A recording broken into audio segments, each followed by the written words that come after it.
Does this sound familiar? I really love music, I really like playing the piano, and I know that as soon as I get started, I'm going to enjoy it, but there's just something, there's like a barrier that's stopping me from sitting down at the piano and playing and practicing.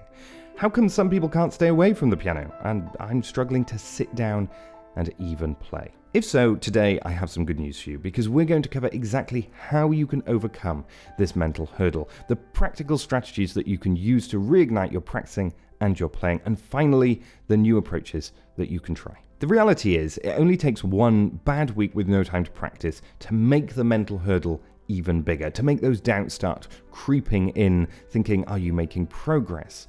Are you too tired to practice? Shall I just do this tomorrow? Hopefully this sums up the mental hurdle, and it's something that I've had to overcome myself. But first, let's take this first step to overcoming it and ask our reason why. Why learn? Why play? If your answer is that you love music and you enjoy playing as soon as you get started, then this is definitely something worth pursuing. Listening to music is often why we start in the first place, so why not start there? There's nothing more motivating than listening to great musicians playing great music. Remove the pressure to practice right now and find some easy inspiration, making music a part of your world again. Once you've reconnected with your why and found inspiration by listening to great music, it's time to turn that energy into action. Sometimes the hardest part can just be sitting down and playing. Again, you'll know that you'll enjoy it once you get started.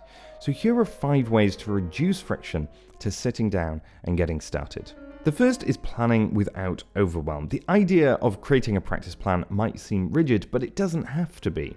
The goal is to create something that gives you direction, but that fits into your life. This could be 15 minutes on weekdays and a longer session on the weekend. Sometimes the lack of structure is what holds us back, not knowing what to play and what to do when you sit at the piano. And that's where a routine like the 60-minute practice routine that you can find in the link in the description can be helpful, because it will tell you exactly what to play and what to do when you sit at the piano. You can keep this plan fresh by mixing up, alternating between technical exercises and improvisation.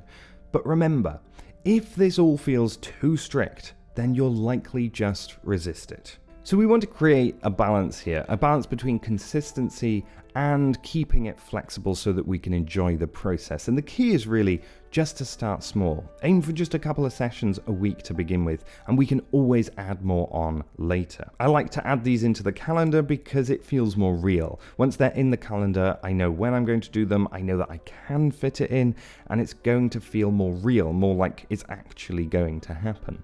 Here's step 2 to reducing friction. When your motivation is low, tackling a complex piece is going to feel daunting.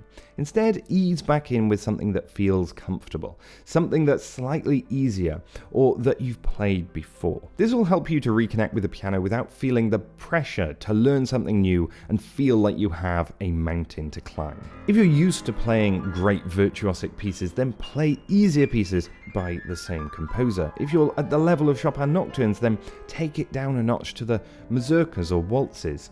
And if you're earlier in your piano playing journey, then go back through the earlier pieces that you've played up until now. Step 3 is this. Say you've picked a new piece to learn. You don't want to feel overwhelmed, so much so that you don't want to sit at the piano because this massive thing is sitting in front of you, lying ahead. Instead, why not take a section of it, your favorite part of it, your favorite melody in it, and just learn that section to begin with. This is starting small. Once you've done that, you might want to go on and then learn the rest of the piece as well. Step 4 is to reduce the friction of sitting down at the piano and just playing. You don't have to aim for a perfect practice session. You don't have to have a rigid practice plan.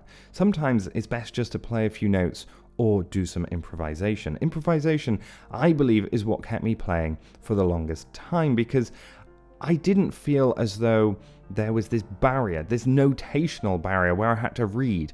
I could just sit down and play. And that keeps you going even when you don't want to learn, you don't want to practice. The simple act of getting your hands on the keys and starting to play is enough just to get rid of that mental barrier. Another thing that I like to do is, instead of making a cup of coffee and sitting at a chair or a table, why not just take your piano stool or your piano chair and sit at that and then you're more likely to play. Step 5 is to adjust our expectations. Sometimes we put too much pressure on ourselves to see, are we putting a lot of time in versus what we're getting out? Is our progress slow? But this isn't our reason why. If progress does feel slow, then it's probably time to get some feedback, some coaching on the areas that you can improve. Adjusting your expectations is sometimes all it takes to enjoy the process again without putting any unnecessary pressure on yourself. At this point, we know our reason why. We know how to reduce the friction to getting playing, getting started.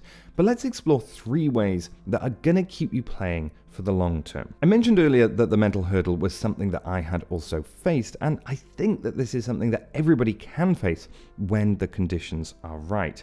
And for me, that was in 2020 when all lessons and performances stopped. My reason for playing hadn't changed, but the world around me had. During the 15 years before that, though, there was never a chance for this mental hurdle to appear.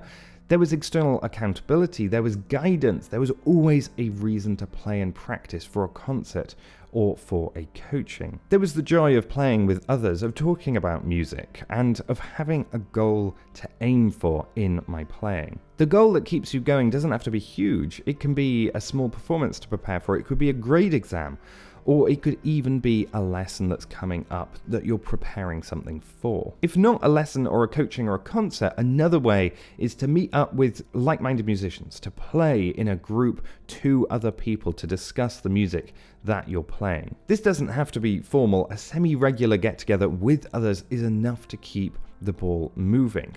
So set your goal, no matter how small, and work toward it. Revisit this whenever you need to. Explore your reason why. Go out and find some inspiration. Create a manageable plan, reduce the friction, and finally create a goal that's achievable. Have you ever experienced this mental hurdle? If so, reply with a comment or just put yes. And if you haven't, then let me know your ideas too. Now that you've had a listen to these ideas, why not take some advice from one of the greatest pianists to have ever lived? The next video is about the one skill Chopin said every pianist must master. If you like these piano videos, then consider subscribing, and I'll catch you in the next one.